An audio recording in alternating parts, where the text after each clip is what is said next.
कोई राइट नहीं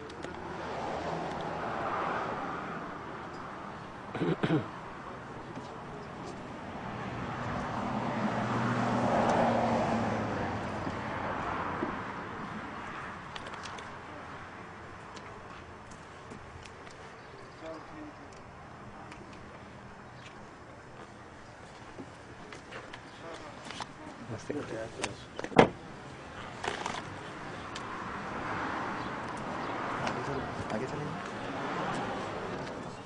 चलें। मैं कहाँ से निकल जाऊंगा। चलो को आगे आने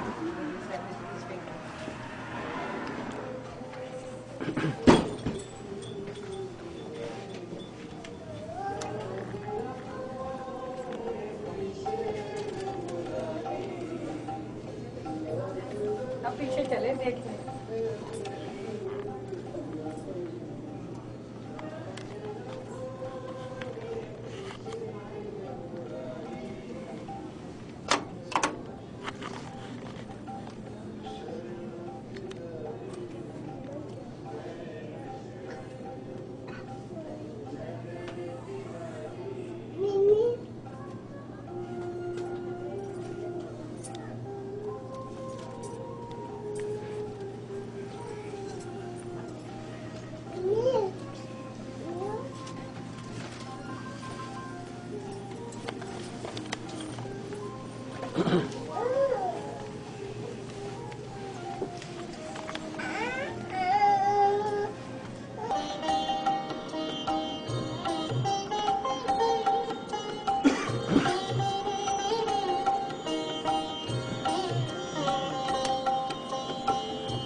बोलिए सद्गुरु महाराज की जय।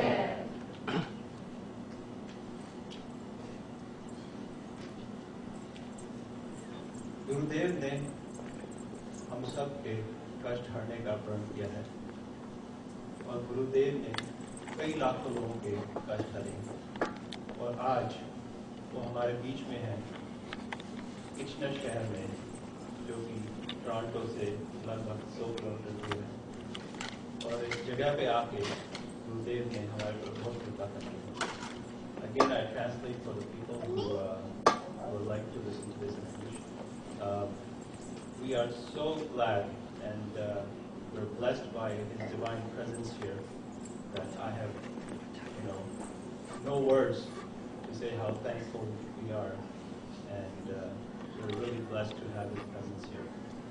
और मैं ज़्यादा समय ना लेते हुए मैं गुरुदेव से रिक्वेस्ट करूँगा कि वो हमारे जितने भी कष्ट हैं उनको दूर करें। गुरुदेव।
संत ऋषि बावरा जी के एक महा निर्मित प्रभु मंदिर में विराजे सभी साध संगत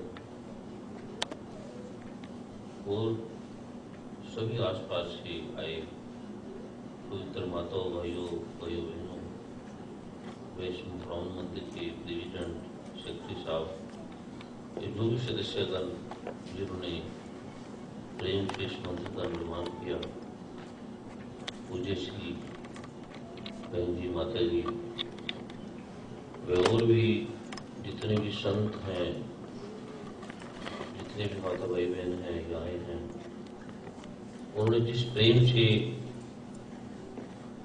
जिस हृदय की विशालता से, जिस भाव से यह बुलाने का जो आयोजन किया, उनकी भावना से, उनके प्रेम से प्रभु ने ये कृपा की है। तो आप सब के श्री चरणों में जो भी आए हैं, बहन जी के श्री चरणों में, जिन्होंने भी आयोजन किया, बहन भाइयों ने, सबने, उन सब के श्री चरणों में मेरा कोटि कोटि वंदन, कोटि कोटि नमन, कोटि कोटि प्रणाम।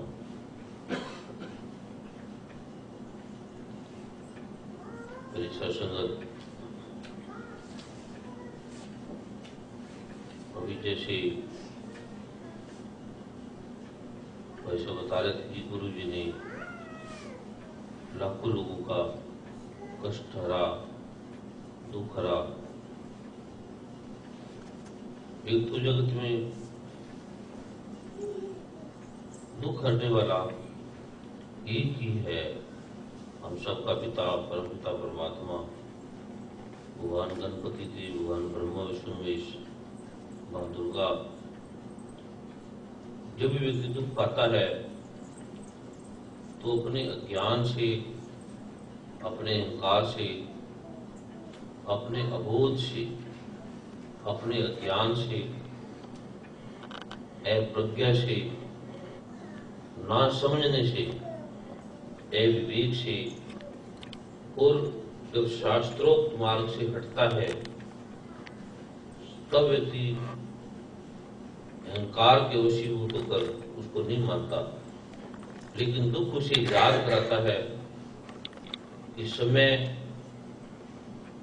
के जो पाव हैं, समय की जो डोर है, जब वहां व्यक्ति पहुंचता है तो उसे याद कराता है कि जो मैं इतने गर्व में, अहंकार में चूर था, जो मैं किसी को कुछ नहीं समझता था, किसी की मानता नहीं था, किसी की मानती नहीं थी,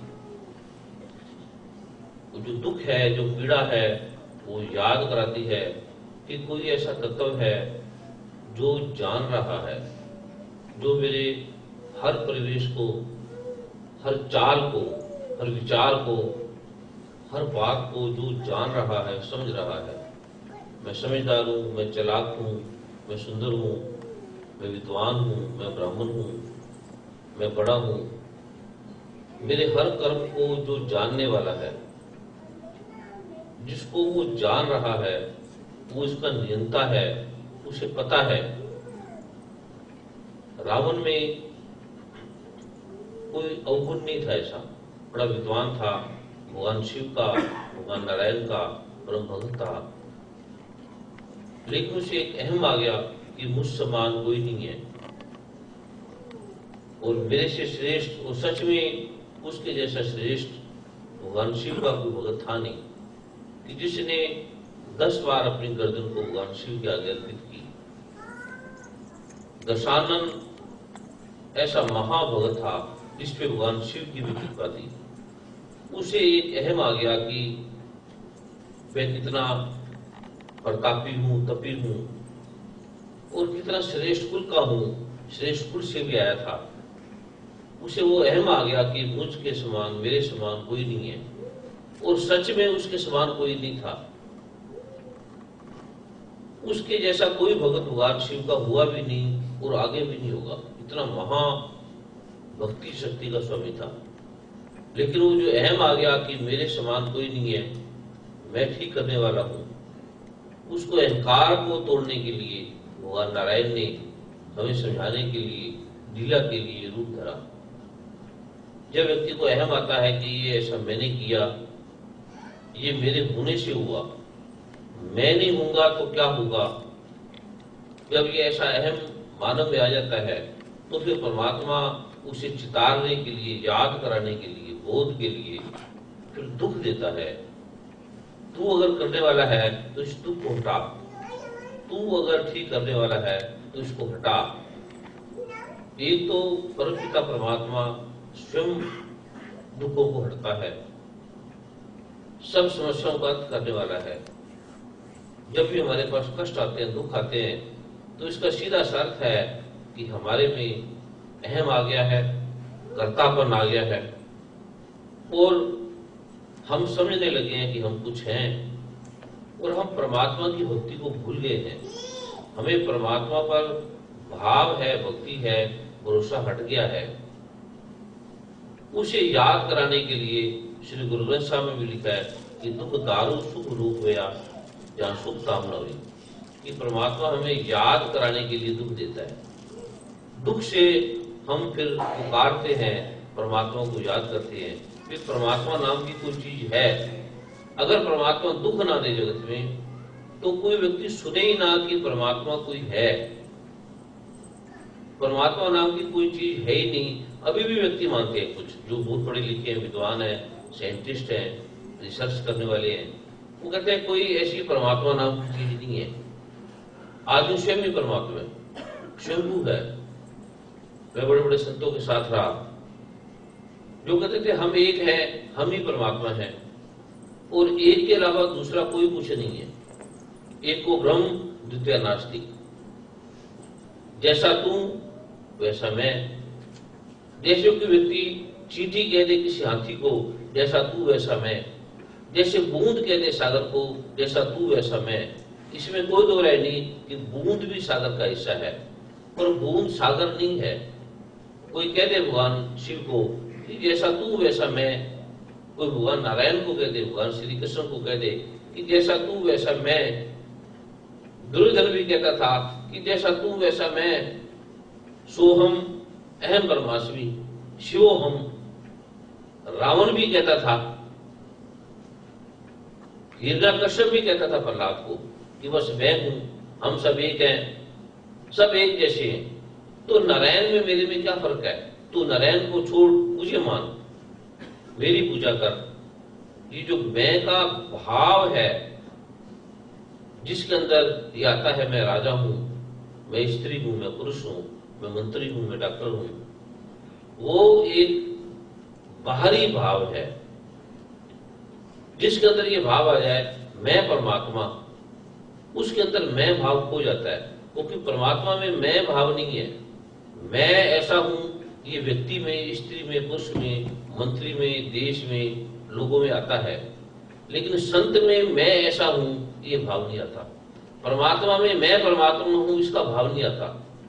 जब मैं परमात्मा हूं का भाव आता है, इसका मतलब है जो परमात्मा की मैं है वो सबकी मैं के साथ एक हो जाती है।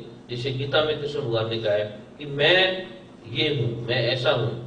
इसका अर्थ है वह मैं नहीं है। जब कहते हैं हम डॉक्टर हैं, हम पत्नी हैं, हम पति हैं, हम राष्ट्रपति हैं, हम ये हैं, तो मैं का बोध है, द्वैत का बोध है। लेकिन जब मैं परमात्मा का भाव आता है तो उस समय मैं समाप्त हो जाता है। जिसमें ये भाव आता है मैं परमात्मा हूं, उसमें ये भी भाव साथ साथ आता है कि दूसरा भी परमात्मा है।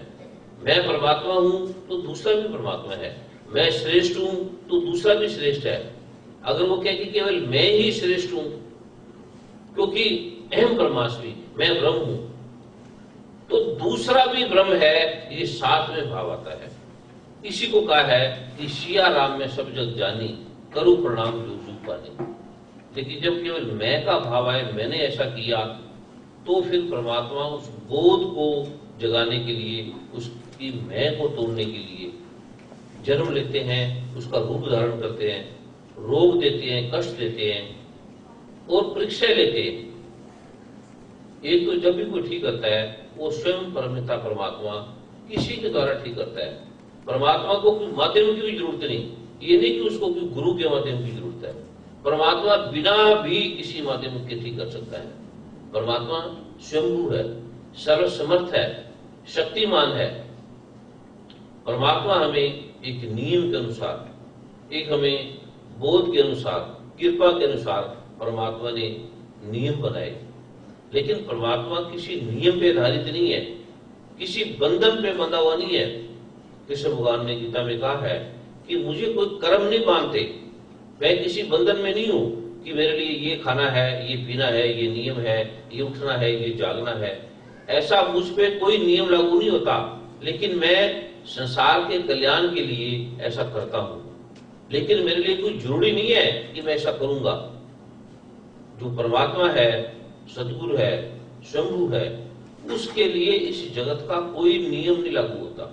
अभी क्या कह देगा, थोड़ी देर में क्या कह देगा, अभी कहां जा रहा है, थोड़ी देर में कहां जा रहा है। वो कोई नियम पे बंधे हुए किसी आदमी का नाम नहीं है। हम जो जगत के लोग हैं वो एक नियम पे, गुणों पे, मर्यादा पे बंधे हैं। हमें बंधना जरूरी है। पत्नी एक नियम पे बंधी है, पति एक नियम पे बंधा है, बच्चे एक नियम पे है, सरकार एक नियम पे है, हम नागरिक एक नियम पे है। हम सरकार के नियमों को ना माने तो सरकार हमें हटा देगी। पति पत्नी एक दूसरे के नियम को ना माने तो तलाक ले लेंगे। माता पिता, पिता पुत्र एक नियम को ना माने तो अलग हो जाएंगे। उस नियम को मान के, बंधन को मान के, ये जो जगत है ये समझौते का नाम है। जगत कंप्रोमाइज का नाम है। आप कंप्रोमाइज करते रहेंगे तो जगत में अच्छे कहलाते रहेंगे, जगत आपको अच्छा कहेगा, श्रेष्ठ रहेगा। जो व्यक्ति जगत में जितना अच्छा माना जा रहा है, इसका मतलब है उसमें उतना समझौता है, उतना वो कंप्रोमाइज कर रहा है, उतना वो नियमों को मान रहा है, उतना वो आज्ञा पालक है। भगवान राम नियमों में थे, मर्यादा पुरुषोत्तम थे, मर्यादा के प्रतीक थे। भगवान राम ने हर मर्यादा का पालन किया। भगवान नारायण राम बनकर आए और भगवान नारायण भगवान श्री कृष्ण बन के आए।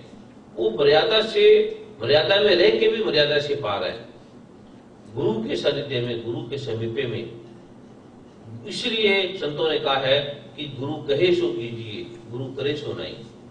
गुरु क्या कर रहा है ये देखोगे तो समझ में नहीं आएगा। कब उठ रहा है, कब खा रहा है, क्या कर रहा है, कुछ समझ में नहीं आएगा। लेकिन गुरु क्या कह रहा है ये देखने से हम समझ में जाएंगे, हमारी समझ में आएगा। तो गुरु जो भी कह रहा है वो करते चलो, क्योंकि गुरु ने बाहरी नियमों को भी देख लिया है, जगत को भी देख लिया है, अंदर के नियमों को भी देख लिया है। हर चीज को जिसने देख लिया है उसका नाम गुरु है। गुरु का अर्थ है जो मरा हुआ है, जो जीवन में भी है, जिसके लिए इस जगत का कोई नियम लागू नहीं होता और वो नियमों में भी रहता है। प्रभु की कृपा से, प्रभु के विधान में, प्रभु के नियम में वो पूरी तरह रहता है और प्रभु के नियम से बाहर नहीं जाता। ये जो अलौकिक रहस्य में दिव्य बीज मंत्र है, पाठ है, ये प्रभु के नियम है, प्रावधान है। इसको जो किस प्रकार से पाठ करता है, भक्ति से करता है, पूजा से करता है, तो गुरु देखता है, जांचता है, टेस्ट करता है, इसे मैं दूं क्या दूं, सालों साल देखता है। जो जो एक एक बीज मंत्र मैं आपको दे रहा हूं, तो सालों साल गुरु ने टेस्ट किए, गुरु ने देखा, बार बार अनंत प्रकार से टेस्ट किए और इस प्रकार के टेस्ट किए कि व्यक्ति का टेस्ट करना, देना संभव नहीं है।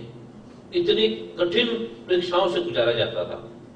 आज प्रभु की कृपा से, सहजता से, सरलता से आपको दिए जा रहे हैं। जिसका पाठ करेगा, भक्ति करेगा, पूजा करेगा, उसके कोई काम नहीं रुकते। लेकिन कोई अहंकार के वशीभूत होकर करेगा, ये ऐसा मैंने किया, मैं ऐसा कर दूंगा, तो फिर गुरु उसके नियम को बदल देता है, उस नियम को हटा देता है। तो प्रभु की कृपा से ये जो पाठ है, बीज मंत्र है, इससे आपके कष्ट हटते हैं, आपकी भक्ति से कष्ट हटते हैं, आप इस भाव से करते हो, इससे कष्ट हटते हैं। भगवान गणपति की, माँ दुर्गा की, भगवान ब्रह्मा विष्णु महेश की कृपा से दुख हटते हैं, परम पिता परमात्मा की कृपा से दुख हटते हैं। तो प्रभु की कृपा से ये जो आपने बुलाया, ये जो आपने आयोजन किया प्रेम का, उसके परिणाम स्वरूप ये जो दिव्य रहस्य में बीज मंत्र है, तो शास्त्रोक्त है और अनंत अनंत ऋषि मुनि द्वारा प्रतिपादित है। जो हमारे धर्म की, अर्थ की, काम की, मोक्ष की, तन की, मन की, धन की सभी समस्याओं का अंत करते हैं, दुखों का अंत करते हैं, दुष्टों का अंत करते हैं। इससे संबंधित किसी का कोई भाव है, कोई प्रश्न है, कोई पूछने का है, किसी भी प्रकार की आपकी कोई जिज्ञासा है तो वो उसको पूछ सकता है, क्योंकि ये परिवार की तरह हम यहाँ बैठे हैं, खुला दरबार है। भारत में तो ऐसा मिलना संभव नहीं है। भारत में वर्षों वर्षों के बाद नंबर आता है, हजारों हजारों की संख्या में दूर दूर तक लोग होते हैं। वहां इस प्रकार से परिवार की तरह बैठना संभव नहीं है। ये परिवार की तरह, अपने मन की तरह यहाँ जो आए हैं, ये आपके प्रेम से, बहन जी के प्रेम से और आप सबके पावन हृदय की प्रार्थना से ये प्रभु ने ऐसा आयोजन किया। तो आपकी कोई भावना है, कोई प्रश्न है, कोई जिज्ञासा है, तो आपको बहन भाइयों की तरह, प्रेम की तरह आप उसको रख सकते हो, पूछ सकते हो। अगर किसी का प्रश्न हो गुरु जी के लिए तो वो पूछ सकते हैं। If anyone has any questions regarding the benefit of the community and not a personal one, तो आप कृपया गुरु जी से पूछ सकते हैं।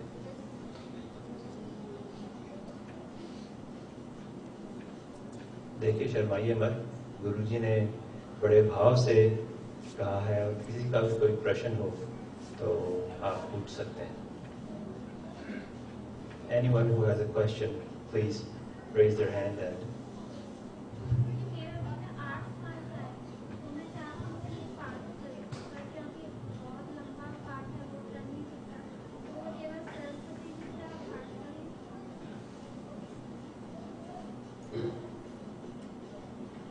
एक तो जो माता पिता चाहते हैं कि मेरा बच्चा ऐसा पाठ करे, ऐसा ऐसा बने, सबसे पहले वो माता पिता स्वयं वो पाठ करें और प्रभु से पाठ के समय में प्रार्थना कर दें। और परमात्मा कोई लंबे पाठ पे नहीं खुश होता, 1 मिनट के पाठ से भी खुश हो जाता है, और कई बार सालों सालों के करने से भी खुश नहीं होता। जो आप पाठ करते हैं, थोड़ा सा बच्चे के लिए नाम का भी कर दे, और बच्चे को भी थोड़ा दे दे, जो सरस्वती का बीज मंत्र है वो दे दे, भी थोड़ा सा पाठ कर ले। और बच्चों पे कोई ज्यादा नियम ना लगाएं कि ऐसा करें, ये ऐसा करें, फिर बच्चों में द्वंद आ जाता है, विरोध आ जाता है। प्रेम से, भाव से, भक्ति से उसे समझाएं। जैसे भोजन कराते हैं तो बच्चों को बड़े प्रेम से, भाव से जब ये करेंगे, और बच्चों को पता लगेगा ये तो इतना सुंदर है, इतना कल्याणकारी है, इतने कष्टों का, समस्याओं का समाधान करने वाला है, तो बच्चे स्वयं आपकी आज्ञा मानेंगे और बच्चे जैसा आप चाहेंगे वैसा करेंगे।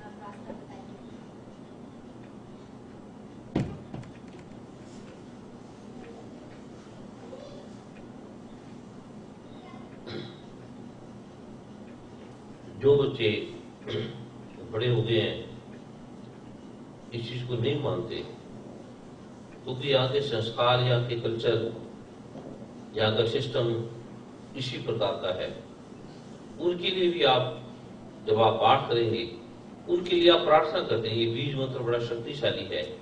भाव से उनके लिए प्रार्थना करते कि प्रभु इस प्रकार से ये मेरे बच्चे हैं, इस प्रकार की सोसाइटी में है, तो ये जो मंत्र है परमात्मा स्वयं ऐसा रूप धरेगा, ऐसा उन्हें बोध देगा, उस तरफ ले आएगा। पर आपका जो दृढ़ विश्वास है वो परमात्मा पे रहे। जब भगवान नारायण ने एक प्रहलाद के लिए पूरी धरा पे, इस ब्रह्मांड पे, इस आलोक पे अपने को प्रकट किया, मीरा के लिए, राधा के लिए, ध्रुव प्रहलाद के लिए, अनंत अनंत भक्तों के लिए भगवान ने रूप धरा। तो आपकी जो भक्ति है, आपका जो प्रेम है, आपकी जो भावना है, आपके जो किए हुए पाठ है, आपकी जो प्रार्थना है उसे परमात्मा आपके बच्चों में बोध देगा। बच्चे अगर नहीं मानते तो उसमें माता पिता का भी कसूर है। माता पिता लड़ते हैं, समझाते हैं, पर करते कुछ नहीं है।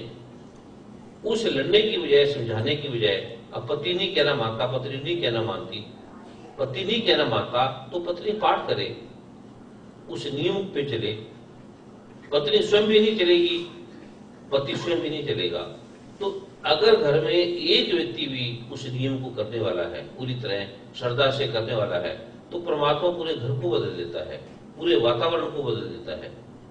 बच्चे बड़े हैं नहीं कहना मानते, आप उन्हें ये बीज मंत्र का पाठ करते हुए खाना खिलाएं, भोजन बनाएं, तो जो जो उससे खाएगा वो बदल जाएगा, आपका हृदय बदलेगा। ये पाठ करते हुए आप भोजन बनाएं, पाठ करते हुए आप सब कुछ करें, पाठ करके उसे जल पिलाएं, तो धीरे धीरे बच्चे, वातावरण, आपका घर सुंदर हो जाएगा और बदल जाएगा। और जो बच्चे जब घर में आएंगे और जो बाहर जाते हैं, तो घर का जो प्रेम है बाहर जब जाएंगे, क्योंकि बाहर का जो प्रेम है वो एक वासना पे आधारित है, स्वार्थ पे आधारित है, मतलब पे आधारित है। बाहर का प्रेम जब टूट जाएगा, किसी से मतलब हल हो जाएगा, वो उसे छोड़ देगा। मतलब नहीं पूरा होगा तो वो आ जाएगा। जब आप बच्चों से निस्वार्थ, निष्काम प्रेम कर रहे हैं, तो बच्चे भी कहीं भी हों, वो दौड़ के आपके पास आएंगे, आपकी हर बात मानेंगे। आपको स्वयं परमात्मा पे दृढ़ निश्चय हो कि परमात्मा दयालु है, कि मेरे कार्य कर रहा है, और मैं कोई कार्य के लिए परमात्मा का नाम नहीं ले रही हूँ, बिजनेस नहीं कर रही हूँ कि परमात्मा मेरे कार्य करेगा तो परमात्मा है, नहीं करेगा तो परमात्मा नहीं है। परमात्मा पे आप पूरी छोड़ के कि प्रभु आप दयालु हैं, ऐसे ऐसे बच्चे हैं आपने मुझे दिए इस रूप में, और परमात्मा बहुत दयालु है, परमात्मा बदल देता है। आपके अगर बच्चे नहीं बदल रहे, पति नहीं बदल रहा, पत्नी नहीं बदल रही, तो इसमें आपकी आस्था में कमी है, आपके पाठ में कमी है, आपके करने में कमी है। आपकी आस्था में, आपके पाठ में कोई कमी नहीं है, आपके हृदय में कोई भी कमी नहीं है, तो ऐसा कोई भी कार्य नहीं है जो प्रभु की कृपा से इस पाठ से नहीं हो सकता।